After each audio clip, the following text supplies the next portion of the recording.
What's up, everybody? My name is Isaiah Rivera. I took my vertical from a measly 24 inches to a world record 50.5 inches. This is my coach, John Evans, and he started training me when I had a 42-inch vertical and crippling knee pain, and he got me all the way to where I am now. And today, we are going to be talking about how you should train to jump higher if you are a volleyball player. But before we do that, John, can you give us a quick word from our sponsors? So a quick word or a huge shout out to our sponsors over at THPstrength. They are the premier jump coaches in the entire world. If you are looking to jump higher, get more athletic, and get healthy, go to THPstrength.com. The best, absolute best thing you can do to be a better athlete. No insole, no other coaching, no specific exercise is going to be as effective as their coaching. Cool. Also, yes, again, we know we are our own sponsors. All right, so you want to introduce the topic? Yeah. So volleyball is a very popular sport where A little bit further away because it's going to be really loud to do that. the success in volleyball is very correlated to how high you can jump. It is a skill that is very in demand as a volleyball player. And luckily, that is our specialty, is training how to jump higher.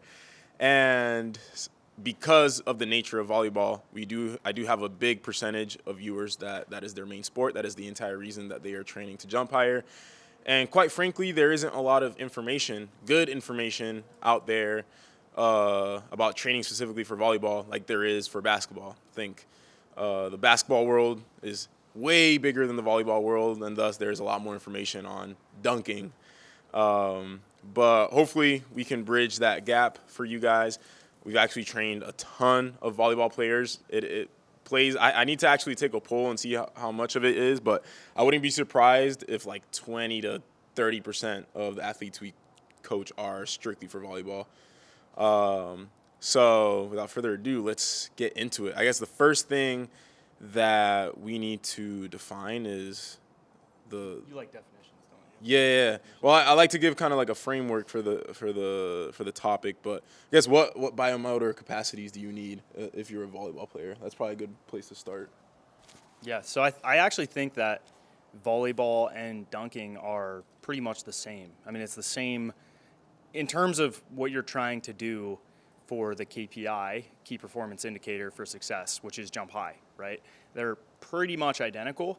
The biggest difference in volleyball is that you don't have infinite amounts of time like you do in dunking. So in dunking, specifically in the sport, you get, 30 seconds to a minute or something like that to make a dunk? Or 3 rounds? Yeah. With as much time as you need to set Yeah, up? it's basically 3 attempts. In a typical dunk contest, you would have 3 jumps spaced out anywhere from 30 to 45 seconds in between each jump, and then like 5 to 50 minutes in between those three jumps. Versus volleyball, what's the timing for volleyball? I would guess like each between like the ball going to the other side and then passing, setting, and hitting. I mean, anywhere from 3 to 8 seconds or something like that in that range. I don't know. That's just ballpark based off me trying to think, probably around there. Could be more too if the ball isn't coming towards you. Like you could be not jumping for a couple minutes. Yeah, you could be. Oh, like as an actual player on this. Yeah. So you could be waiting longer, but the time interval you have to actually set up for a jump. Oh yeah. Is. Oh, I see what you mean. Yeah, in dunking you can take all the time in the world to start your approach versus volleyball. The ball's coming your way. The bump set spike is happening. You have like 5 seconds. Yeah, you probably have about that. And you're limited too by the distance. In a dunk, you could hypothetically start full court and run, versus in volleyball, you're limited by like 3 steps, maybe 4 steps. Yeah, I guess. What did you feel the difference was when you were playing volleyball the one time we played versus dunking in terms of the jumping and the approaches? Yeah. So for those of you that don't know, I messed around with playing a little bit of volleyball a couple months ago. The biggest difference was the timing. I think that's the biggest thing that I struggled with, is just getting the timing down. It was basically like having someone throw you an alley-oop, but I wasn't used to how that would happen. And then the spacing, the distance. So like on a basketball court, I'm running basically full court on a fast break, and I'm looking at my passer the whole time, and we're kind of gauging that. Versus volleyball, it was a different line of direction. I had to backpedal. On a basketball court, I've never backpedaled and then ran. So it literally felt like I was like backpedaling, and I didn't know how much I had to backpedal. And then I had to start my approach, so the timing was very different. So that's one thing that was difficult. The approach distance wasn't as much as I wanted it to be, but I think that was mainly due to a lack of experience. I think if I played more, I'd be able to give myself a little bit more room to approach with. But it's definitely still not as much as a full like 5 or 6 step approach dunk. So I would say those were the two biggest things. Is the time, or the three biggest things. The timing was different. I had to backpedal, and less space. What about the height of the ball? Was it like that varying? Was that difficult? That was difficult because I'm used to a lob on a dunk being essentially the same every single time.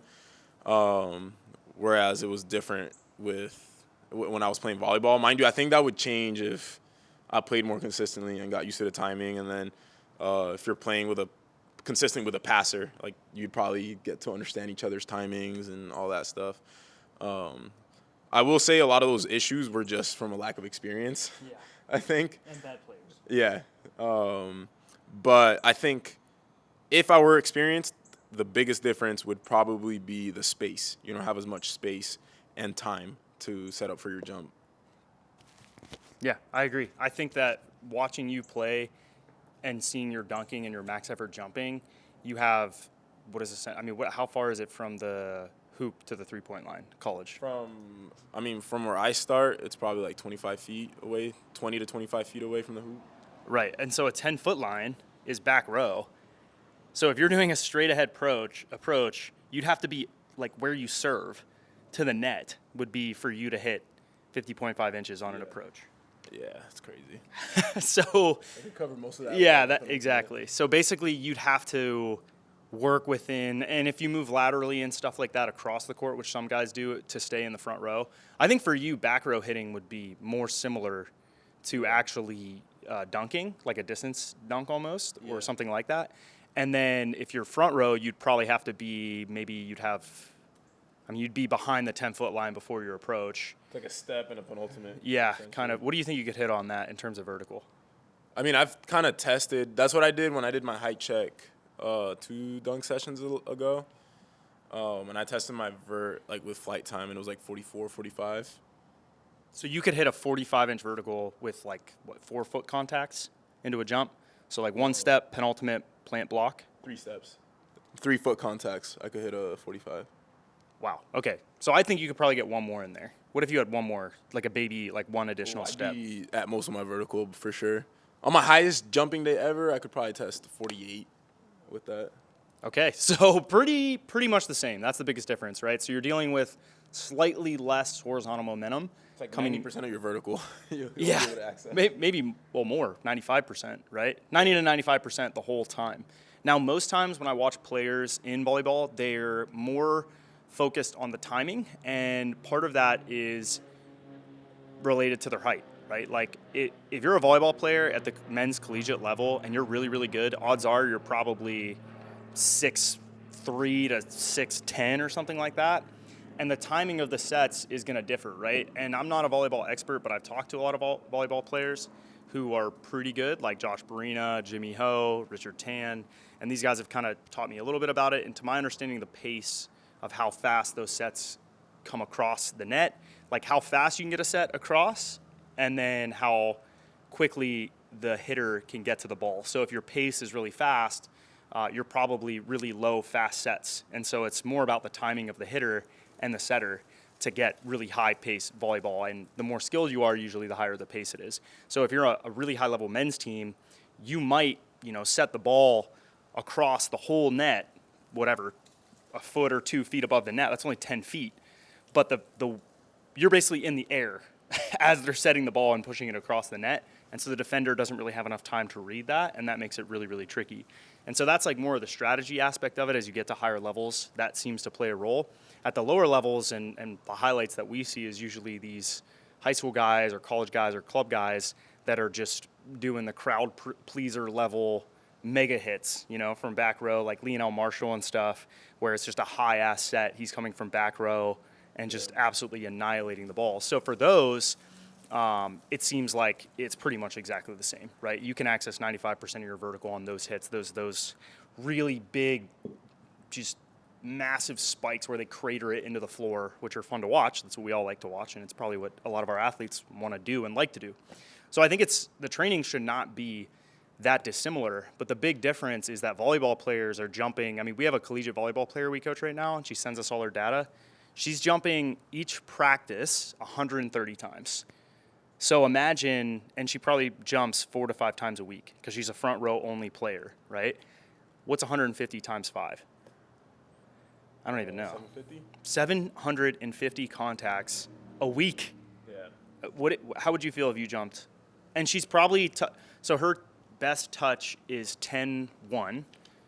And do we know what her reach is? I don't think so. I think her best vertical is probably like 28. So she is probably within 90% or something like that, right? Each time. Imagine if you did that. How would you feel? I wouldn't feel good. I mean, I think it would have been more doable when I was younger and I didn't jump as high. But definitely would not be sustainable right now for me. And I don't think that's very sustainable for most volleyball players.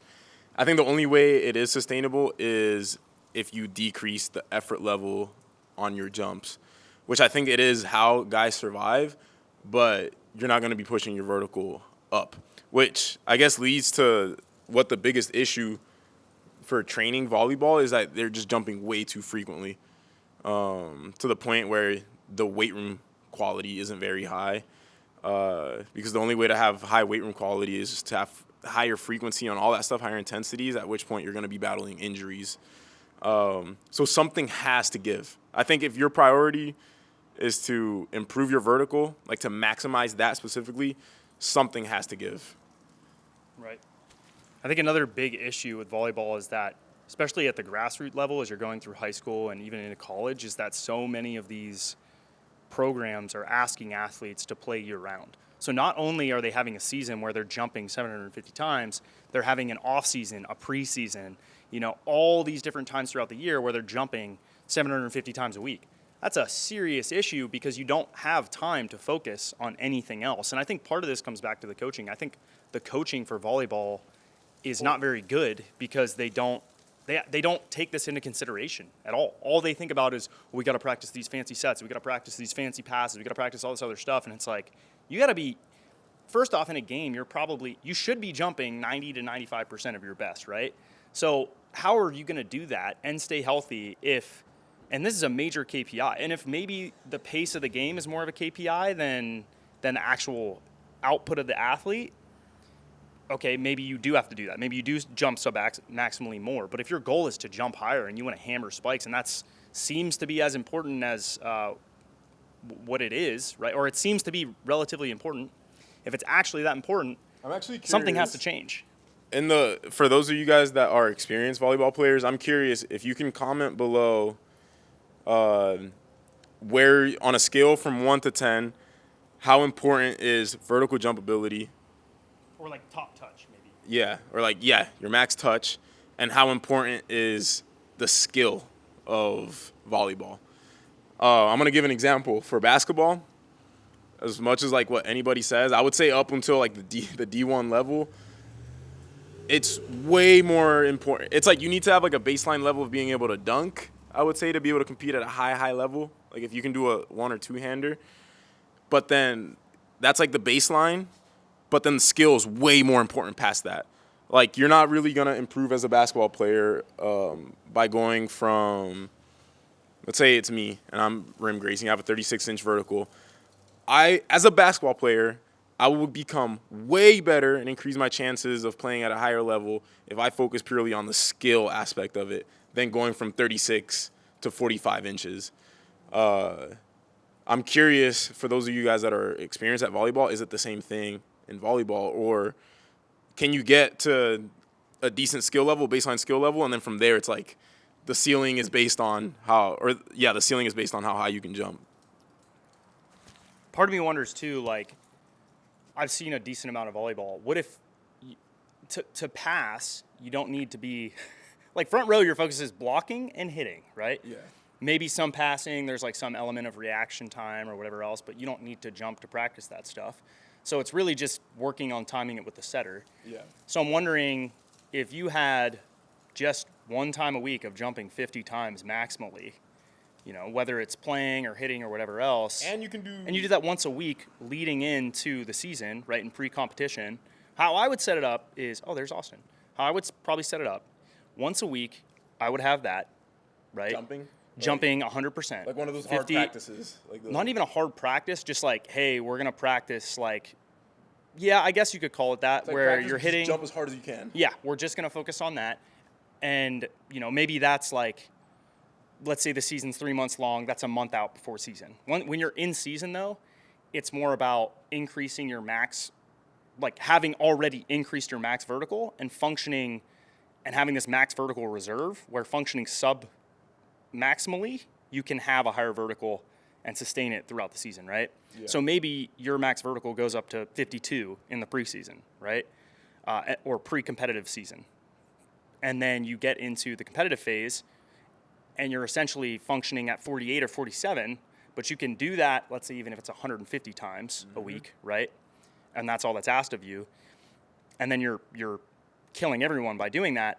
And the skill aspect of it is developed when you're in that grassroots level, right? I think about dunking, you don't learn to do all those trick dunks on 10 feet. You do it on whatever else, 7. It's like you could probably practice the skill, the timing, all those other aspects. Yeah, if you're a young player, that is the time to get your 150 jumps 5 times a week and get the skill of it. And then I think as you start maturing, your power and your output start going up, that's when it's like time to take a more traditional jump training approach. Decrease the frequency of the jumping to once or twice a week, focus on the weight room. And then in season, if you have to play more, that's the time to do the jumps. Like if you were to take me to answer your earlier question, I could probably jump at 85%, have a 40-inch vertical, and sustain that jumping 4 or 5 times a week. It'll probably go down over the course of the season. It'll decrease, and my injuries will probably increase gradually. But then you take the off season, rehab, increase performance, and focus on that. But yeah, I think it's like windows of opportunity. Yeah. You have to have windows of opportunity to get better, which most volleyball, like you said, most volleyball players are playing year round, which is a big mistake in my opinion. I think going back to that, what I would do is Austin's just sitting in his car staring at us. If I had like a 12-month year, right, and let's say that I think 3 months they're in season-ish, 2 to 3 months, what I would do is that's their competitive phase. I'd have a, 2 to 3 month pre-competitive phase, 2 to 3 month special prep, specific prep, and then 2 to 3 month of gen prep, maybe a month off at some point throughout the year, right?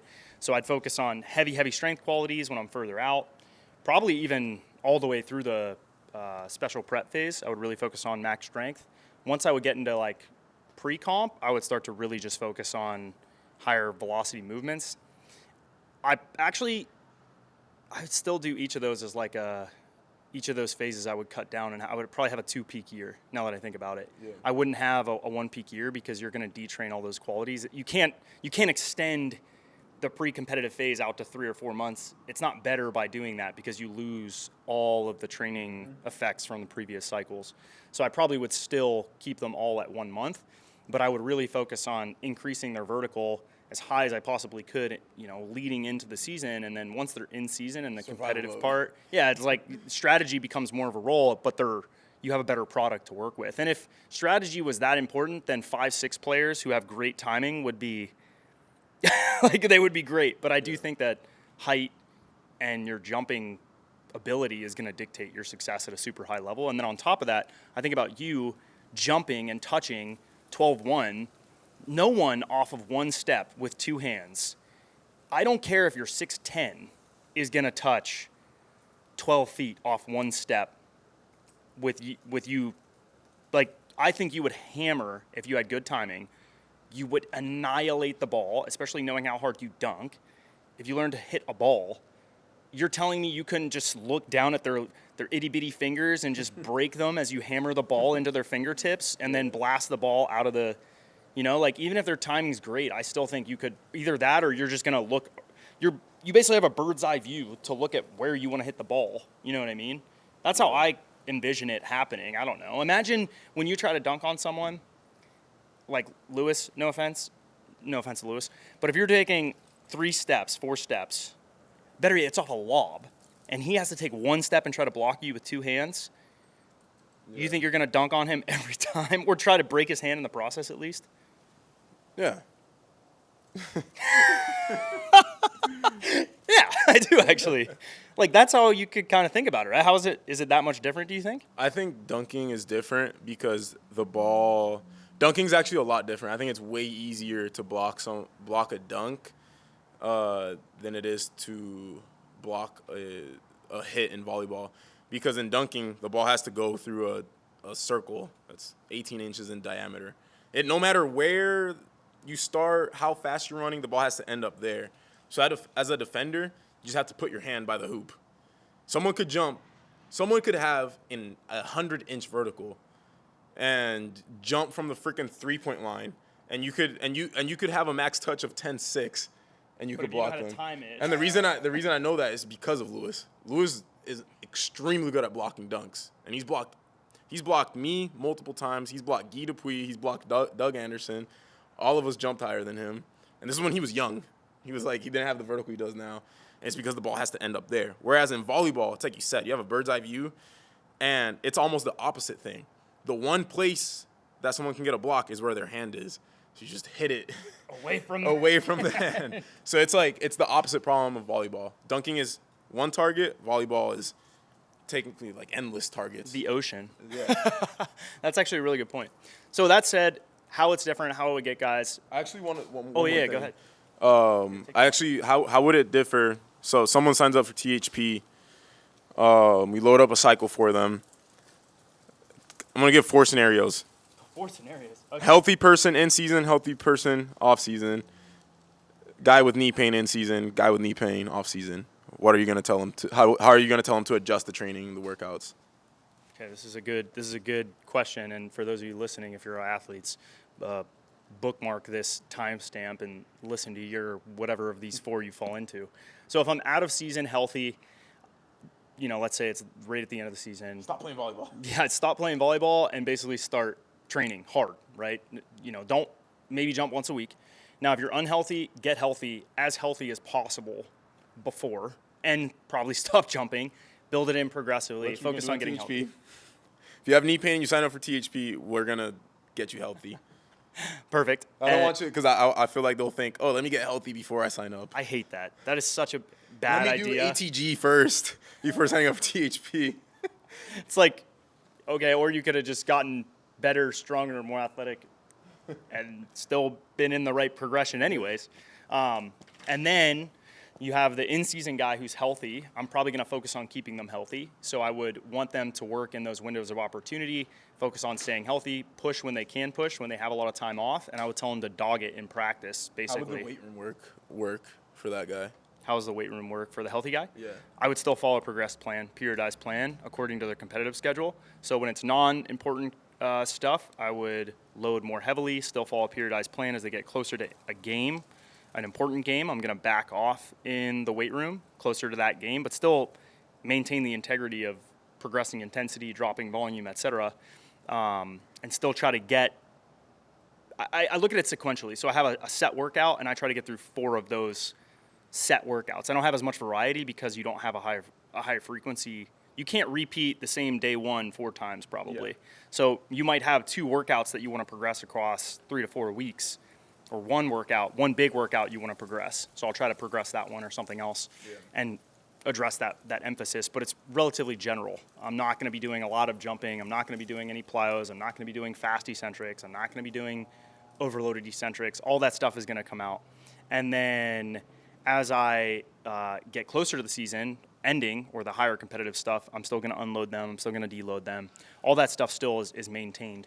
And then for the unhealthy guy, I'm going to tell him to dog it as much as possible, focus on getting healthy when they're not practicing, and then on those big competitive games, that's when I'm going to tell them to jump their highest and then put the pieces back together. Similar to basketball. It's exactly what we did with Nasir. Yeah. It's identical to what we did with Nasir. He basically came to us 1 month prior to a season, couldn't walk downstairs, and was like, fix me for the season. And we're like, dude, you want me to get you ready to play basketball 6 days a week for 2 hours at a high level and then compete at a high level, and you're giving me 1 month to do that, and you can't walk downstairs? Like, that was a very tall order, and we were able to do it, but it was very strategically, and we had a direct line of communication with one of his head coaches, who was his dad, actually. Shout out Ray. And they listened. They did what we asked, and he was able to play the full season. If he had just gone into the season and tried to do what his coaches were asking him to do, there is no way he would have been able to do it. He would have probably been out of commission or played at a very low level the entire season. You would agree with that? Yeah, for sure. And I'm gonna, if you're a current THP athlete, I would say the order of operations for you is 1, go to the jump training course, watch the in-season training video. Then from there, talk to us. So go to a group call or message us privately, and we'll give you suggestions. Like, just tell us what your schedule is, and we'll give you suggestions on how to move the workouts around, how to adjust everything, and what your priority should be depending on if you're healthy or not, when's your important games, all that stuff. But I think that's a good place to cut it. Oh, yeah. At this point, if you're a volleyball player, you're probably out of season and in club season. This is when you want to get better and healthy. You need to be doing stuff now, because once you're in season, it's too late. Yeah. And then I'll give this back to Isaiah. Much too often, I see somebody signing up way too late, and they missed their window. So right now's the time to really get better. But having said that, that's pretty much it. Comment down any questions regarding this topic, and especially if you're a volleyball player, I want to hear your insights, your inputs, and feedback, because something that makes John and I really good coaches is that we love learning and becoming better as coaches, and your feedback helps us do so. So other than that, like the video if you're on YouTube, give us a 5-star if you're on any of the podcast platforms, and like always, go to THPstrength.com if you want to get coached by us, and we'll catch you guys in the next video. Peace out.